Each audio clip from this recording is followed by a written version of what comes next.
வணக்கம்.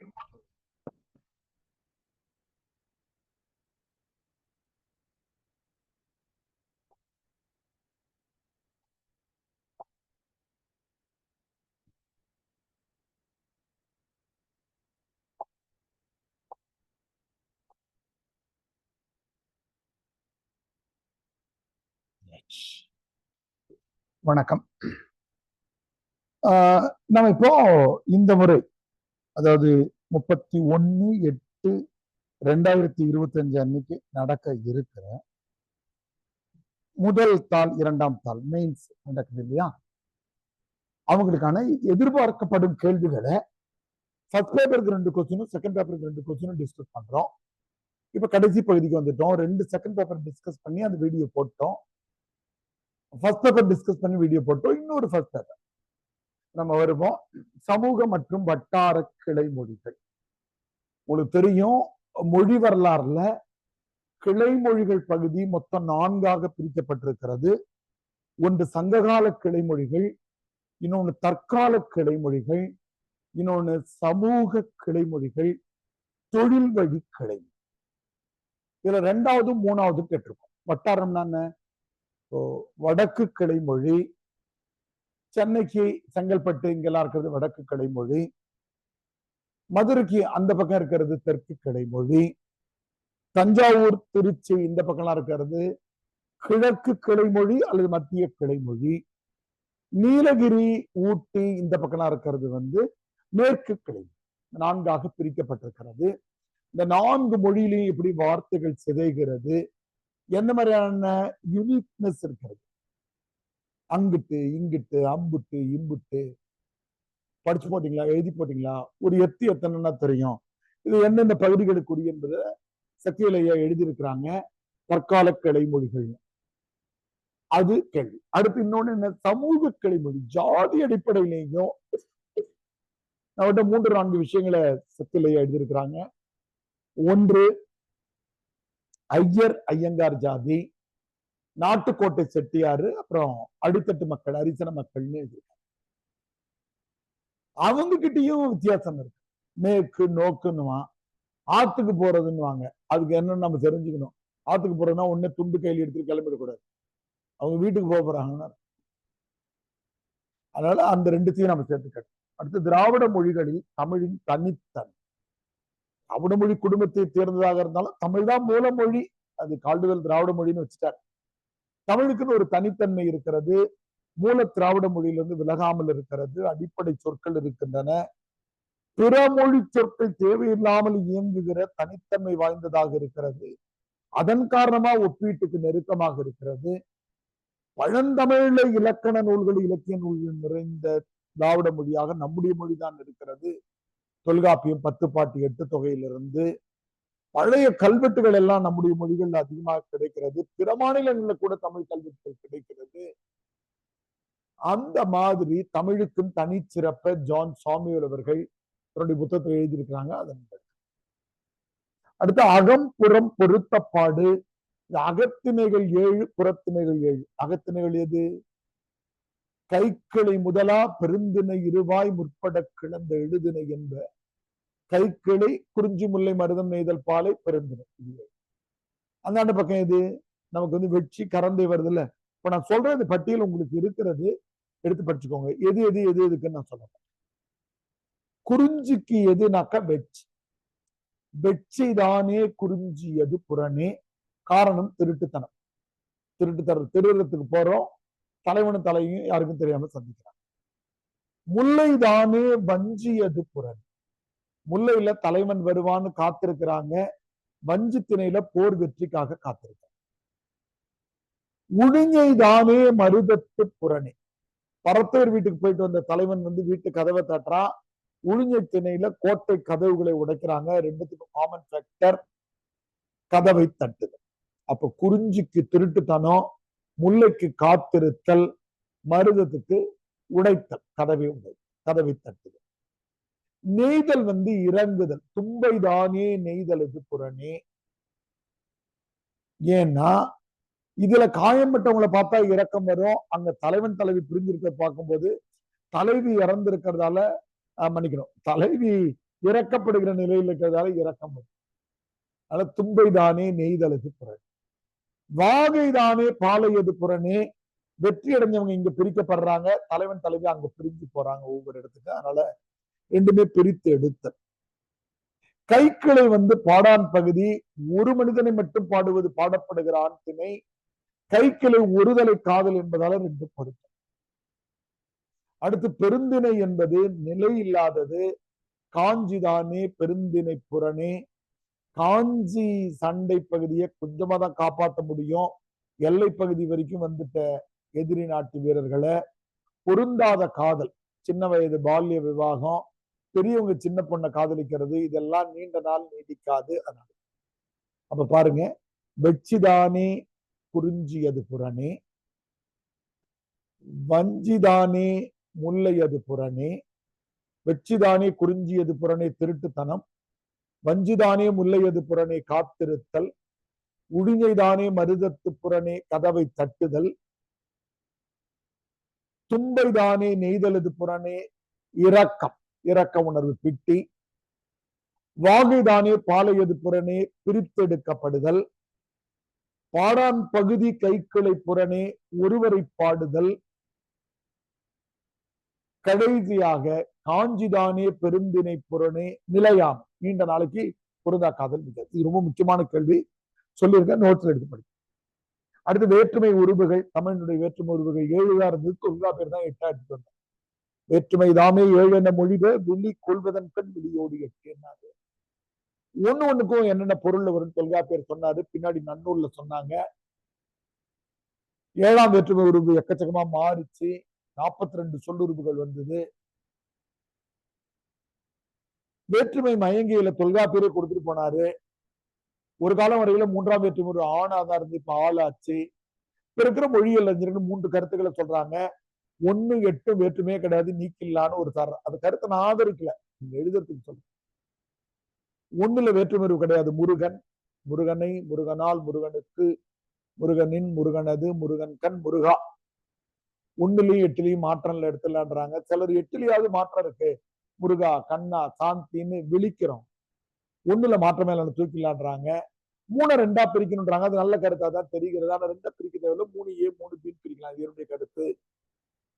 என்றால் கத்தியால் மரத்தை வெட்டினான் என்பது கருவி பொருள் வேற்றுமை. தாயோடு குழந்தை வந்தது என்பது உடன் நிகழ்ச்சி பொருள் வேற்றுமை. 2 பிரிக்கலாம். அடுத்து 5ஆம் வேற்றுமை 7ஆம் வேற்றுமை ரெண்டுமே இடப்பொருளுக்குரியதாக இருக்கிறது. 2த்தையும் ஒண்ணு சேர்த்தலாம். அவன் வீட்டின் இருக்கிறான், வீட்டின் கண் இருக்கிறான்.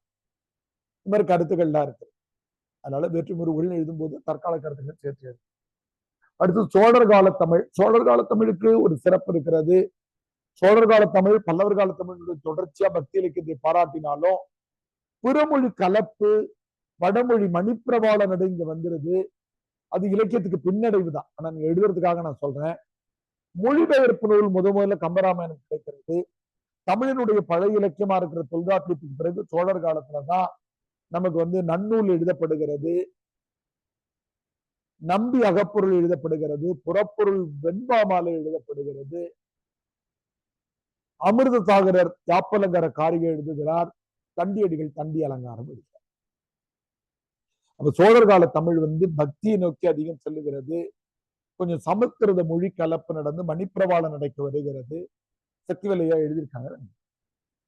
சங்க இலக்கிய புறத்திணை நூல்கள் கூறும் வாழ்வியல் கூறும்.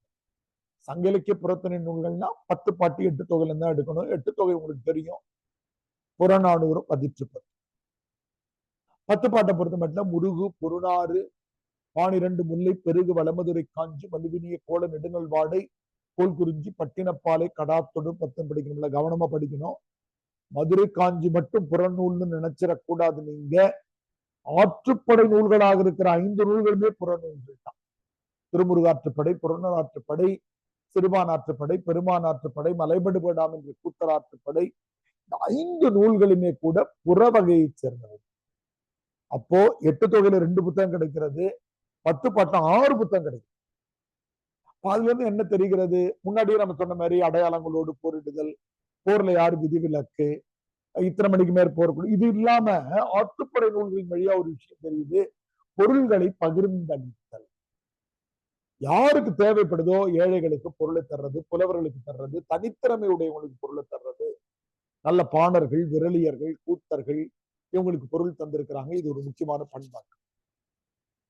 காலந்தோறும் நடந்த இலக்கிய மாற்றத்துக்கு ஏன் இலக்கியங்கள் ஒரு காலகட்டத்துல மன்னர்களை பாடுகிறது, அடுத்த காலகட்டத்துல அறச்செய்திகளை பேசுகிறது, அதற்கு அடுத்த காலகட்டத்துல நமக்கு பக்தியை பேசுகிறது, அதற்கு அடுத்த காலகட்டத்துல மொழிபெயர்ப்பு இலக்கியங்களை பேசுகிறது, அப்புறம் சிற்றிலக்கியங்களை பேசுகிறது என்றால் ஏன் இந்த மாற்றங்கள் நடந்ததுன்னா மன்னரும் காரணம், வாழ்வியல் ஏற்படுகிற சூழலும்.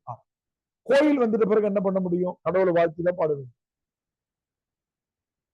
அப்போ இந்த 6 காலங்கள், சங்க காலம், சங்கம் அருவிய காலம், பக்தி இலக்கிய காலம், பிற்கால சோழர் காலம் அல்லது காப்பிய காலம், சிற்றிலக்கிய காலம், தற்காலம், ஆட்சியாளர்கள் மாறுறாங்க, வாழ்க்கையினுடைய புறச்சூழ்நிலை மாறுகிறது, அதனால இலக்கியங்களும் மாறுது. சமண பௌத்த மதம் வந்ததால அறக்கோட்பாடுகள் வருது. சைவ வைணவ மதத்தினுடைய மீட்டுருவாக்கம் நடக்கிறதால பக்தி இலக்கியம் வருது. பிற்கால சோழர்கள் ஆட்சியில கோயில் கட்டிட்டு வட இந்தியாவில இருந்து எல்லாரையும் கூட்டு வர்றதால சமஸ்கிருத கலப்பு நடக்குது. பேரரசர்கள் எல்லாம் முடிஞ்சிட்டு சிற்றரசர்கள் வர்றதால சிற்றிலக்கியங்கள் நடக்கும்.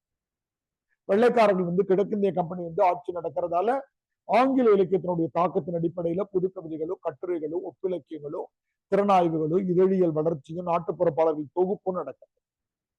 அது காலம் மாற்றம் முக்கியமான காரணமாக அமையும். அடுத்து வருவோம், நாயகன் நாயகி பாவம் குறித்து எழுதுக.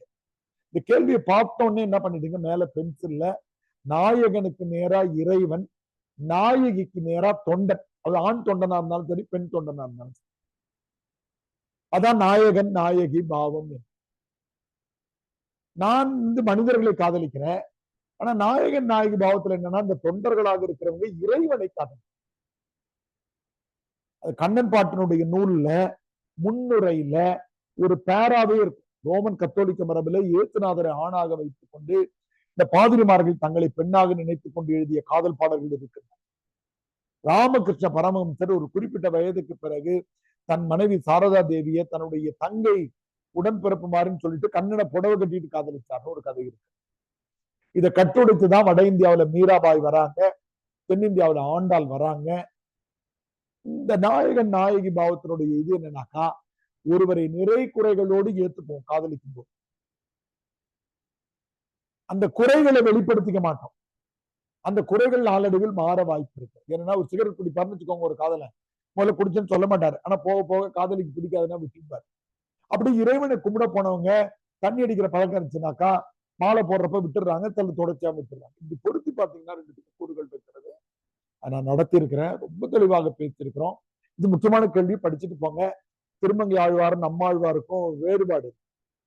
நம்மாழ்வார் இதே நாயகன் நாயகி பாவத்தை பாடும்போது நாம் உயிரோடு இருந்து காதலனை அடைய வேண்டும், இறைவனை அடைய வேண்டும். திருமங்கை ஆழ்வார் இறந்தாவது அடைய வேண்டும்.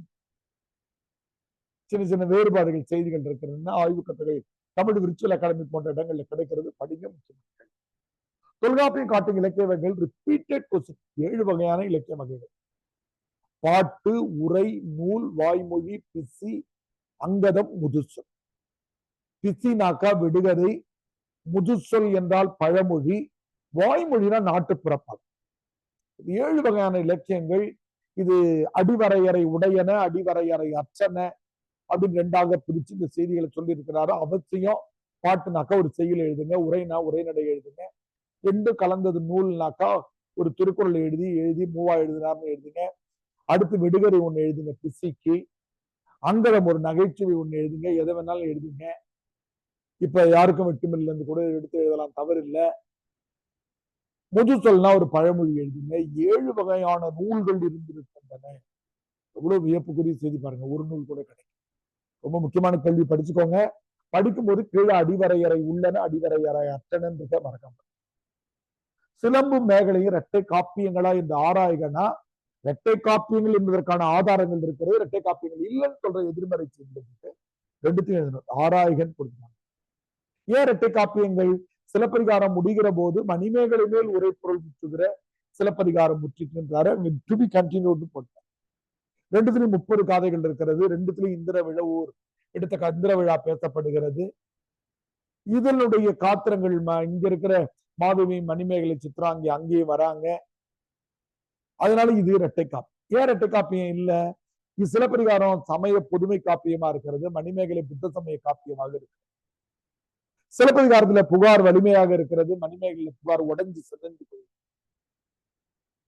இதுல கருத்துக்கள் ரொம்ப மென்மையாக இருக்கிறது, கதைப்போக்கு நல்லா இருக்கு, அதுல கதைப்போக்கு ரொம்ப தொய்வடைந்தது. இதுல கிளைக்கதைகள் அதெல்லாம் ரொம்ப பொருத்தமாக அமைந்திருக்கிறது. சிலப்பதிகாரத்துல மணிமேகலையில பொருத்தமா இல்லை. மொழி நடையே பார்க்க போனாக்கா சிலப்பதிகாரத்துல தூய தமிழ் நடை இருக்கிறது, மணிமேகலையில வடமொழி கலப்பு இருக்கு. இதெல்லாம் இரட்டை காரியங்கள். ஆனா பொதுவா ரெண்டுமே இரட்டை காப்பியங்கள் தான் கருதப்படுகிறது. ஆனா நிறை குறைகள் ரெண்டுமே பட்டியலா பாக்கியமேரி அம்மா போட்டுக்கிறாங்க புத்தகத்துல. எனக்கு தெரியும் ஒரு 200வது பக்கத்துல இருந்து ஒரு 10-15 பக்கத்துக்கு இதை கொடுத்துருக்காங்க. அது மறக்காம படிச்சு படிக்கும்போது நான் ஒண்ணு சொல்றேன், நம்ம போட்டு இல்லைனாலும் திருக்குறள் குறித்த ஒரு பொது கட்டுரையை விளக்கமா எழுதுற மாதிரி படிச்சுக்கோங்க.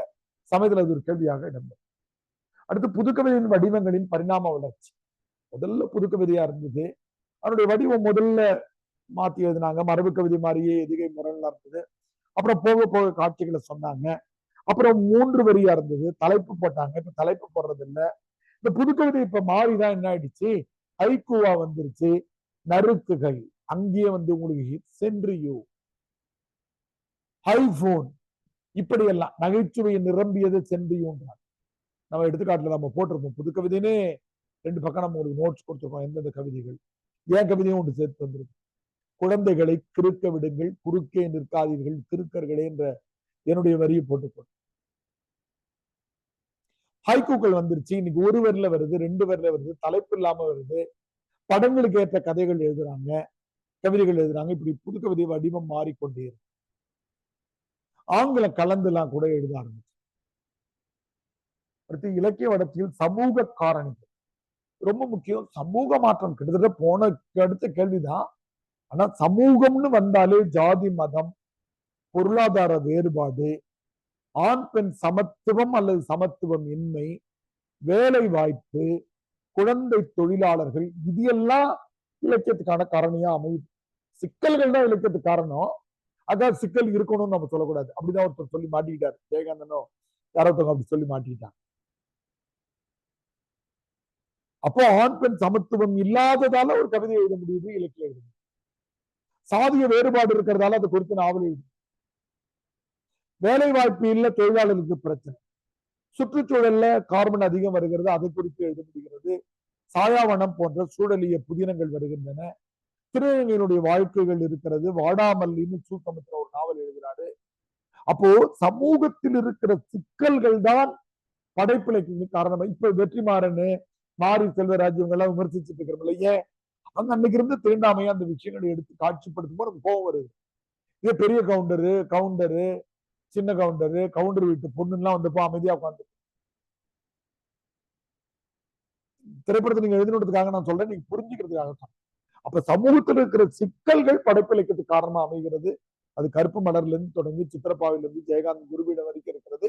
வெளியில இருக்கிற முதல் தாளுக்கு நான் உங்களுக்கு எடுத்துக்காட்டுக்கு தான் அப்படி சொல்றேனே தவிர மற்ற படைப்பாளிகள் எடுத்து எழுதணும், செகண்ட் பேப்பரே வச்சு மேனேஜ் பண்ணிட்டு. பரணி இலக்கியம் குறித்து எழுதுக.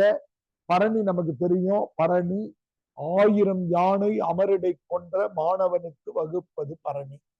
இல்ல பரணி நட்சத்திரத்துல அமைஞ்சது. கலிங்கத்து பரணி, கொப்பத்து பரணி, இப்படி புகழ்பெற்ற நூல்களுடைய பட்டியல் கூகுள்லயும் கிடைக்கும். நம்ம சப்போர்ட்டிங் மெட்டீரியல் நம்ம போட்டிருக்கிறோம். சிறந்தது கலிங்கத்து பரணி, ஜெயங்கொண்டர் எழுதுனது. எக்கச்சக்கமான பாடல்கள் ரெகுலர் கிளாஸ்ல மனப்பாடம் பண்ணி வச்சிருக்கிறேன்.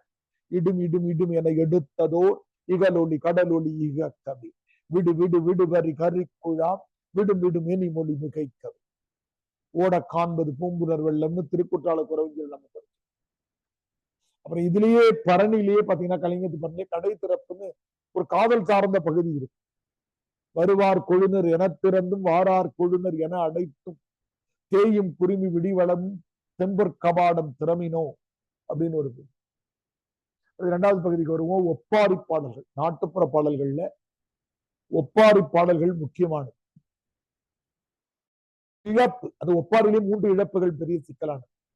எந்த வயதானாலும் அம்மாவை இழப்பது என்பது பெரும் கொடுமைக்குரியது. தாயை இழந்த ஒப்பாரி பாடல்கள் சிறப்புவாங்க. இளம் பெண்ணாக இருக்கிறவங்க கணவனை இழந்துட்டாங்கன்னா அவங்க வைக்கிற ஒப்பாரியும் பெரும் துயரமாகும். 3வது, பெற்றோர்கள் இருக்க குழந்தை இறந்து போகும். குருவிடத்துல வேணுகோபால் உயிரின் மரணத்துல அவர் இருக்கும் போதே 6வது பிரசவத்துல அந்த பெண்ணும் 45 வயதுல அல்பாயத்துல அவங்க பையனும் இறந்துட்டாங்கன்னு சாதாரணமா எழுதி போவார்.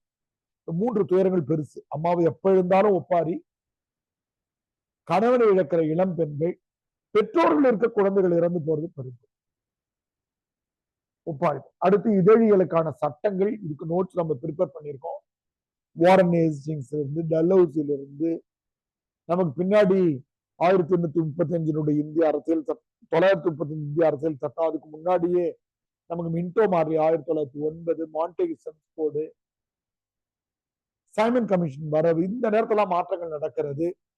அப்புறம் அம்பேத்கருடைய இந்திய அரசியல் சட்டம் 1950 ஏற்றுக்கொள்ளப்படுகிற போது இதழ்களுக்கு சட்டங்கள் வைக்கப்படுகிறது. இந்திரா காந்தி எமர்ஜென்சி பீரியட்ல இதழ்களை எல்லாம் ஒடுக்குறாங்க. அது வரையில இருக்குது. மொரார்ஜி தேசாய் மறுபடியும் ரிலீஸ் பண்றாரு.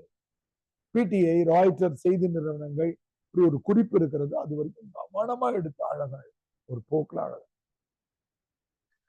திறனாய்வு மொத்தம் 4 திறனாய்வுகள் நமக்கு பாடத்திற்கு. ஒண்ணு வரலாற்று முறை திறனாய்வு, இன்னொன்னு சமூகவியல் திறனாய்வு, உளவியல் திறனாய்வு, அறவியல் திறனாய்வு. 4மே படிச்சுக்கணும். வரலாற்று முறை திறனாய்வு நம்ம தந்திருக்கிறோம். ஒரு நூலையோ எதையோ நம்ம படிக்கும் போது அதனுடைய காலகட்டம், வரலாறு எவ்வாறு இருந்திருக்கிறது பார்க்கறது பேர் வரலாற்று. செகண்ட் பேப்பர் ஒரு கேள்வி படிச்சோம்ல, குறுந்தொகையில் காணப்படும் வரலாற்று செய்திகள். குறுந்தொகையில பேர் சொல்லக்கூடாது, ஆனா அந்த நேரத்தில் ஆட்சி செய்த மன்னனை சொல்லிருக்கிறாங்க. எவ்வி, கட்டி, நாலூர் போசர். ஒரு புத்தகத்தை படிக்கும் போதே வரலாறு நமக்கு தெரிஞ்சு.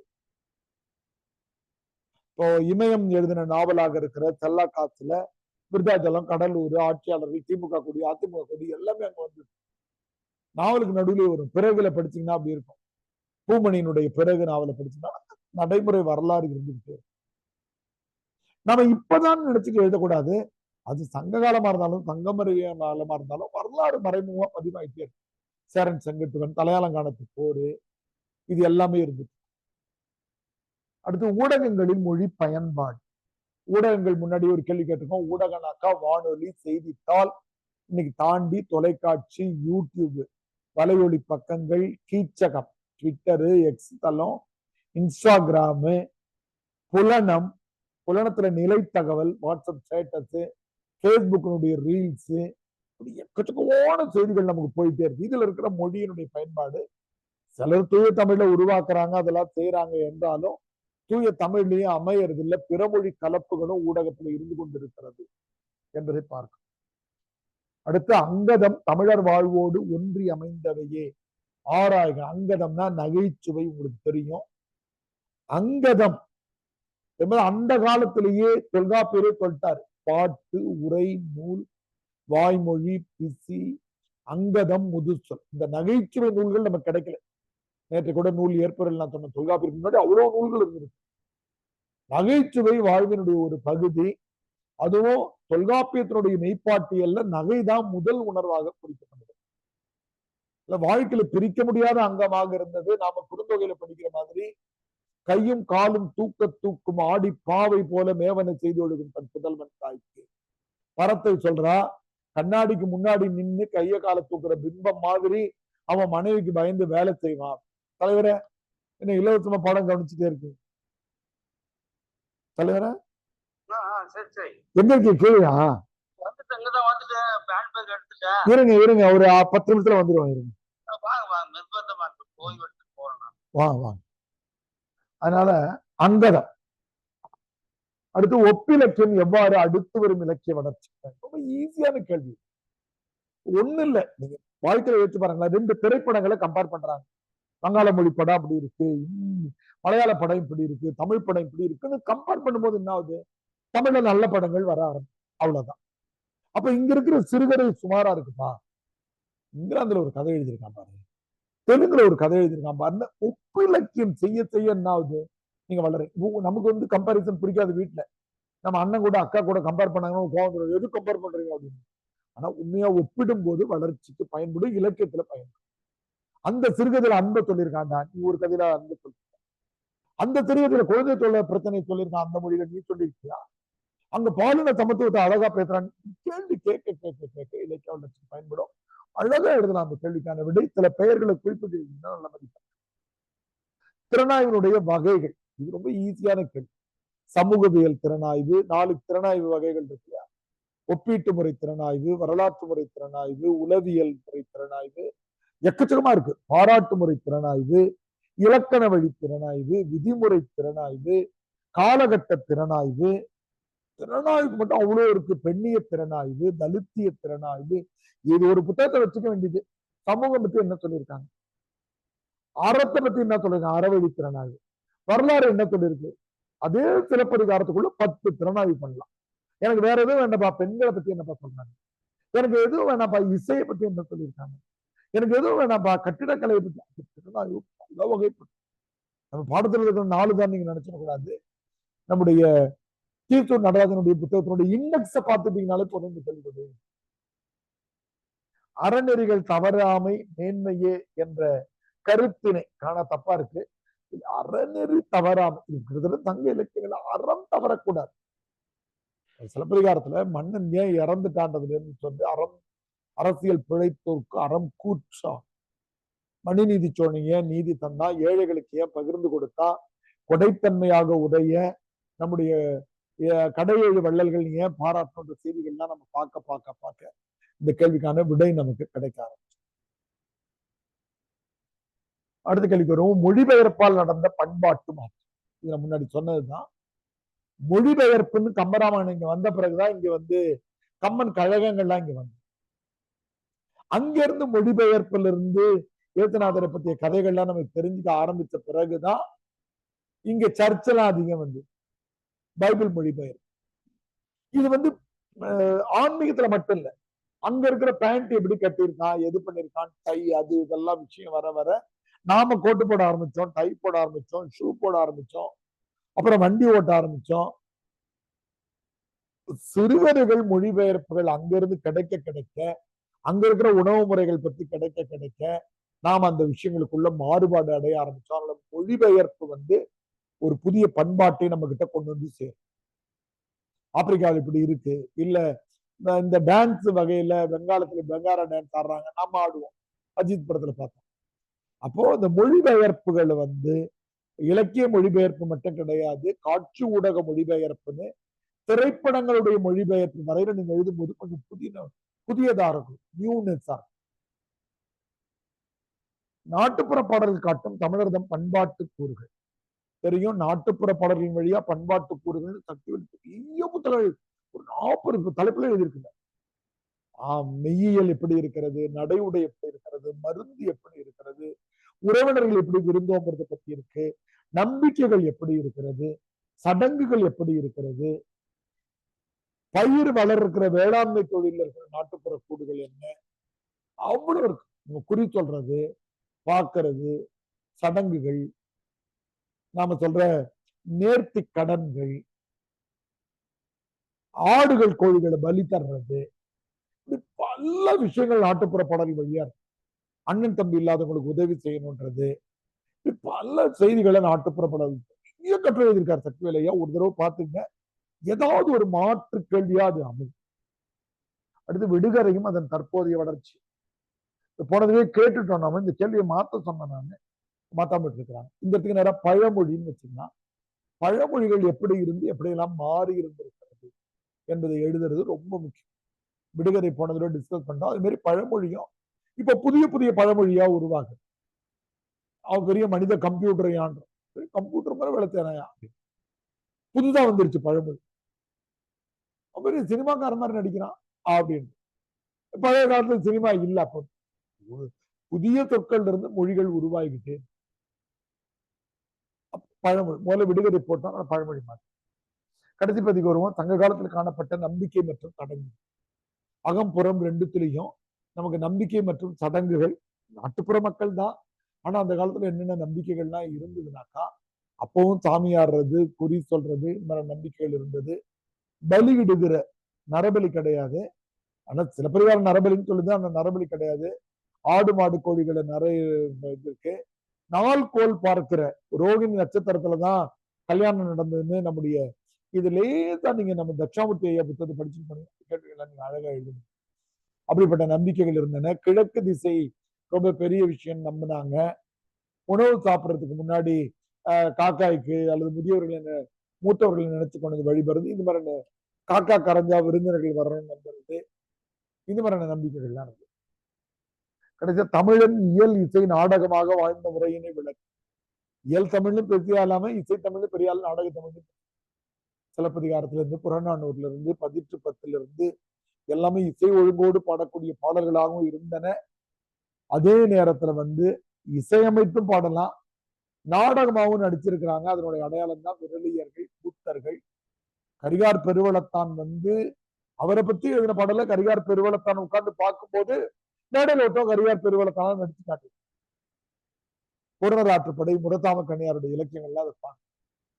கடைசி கேள்வி, பல்லவர் கால கட்டிடக்கலை. ரொம்ப ரொம்ப முக்கியமான கேள்வி.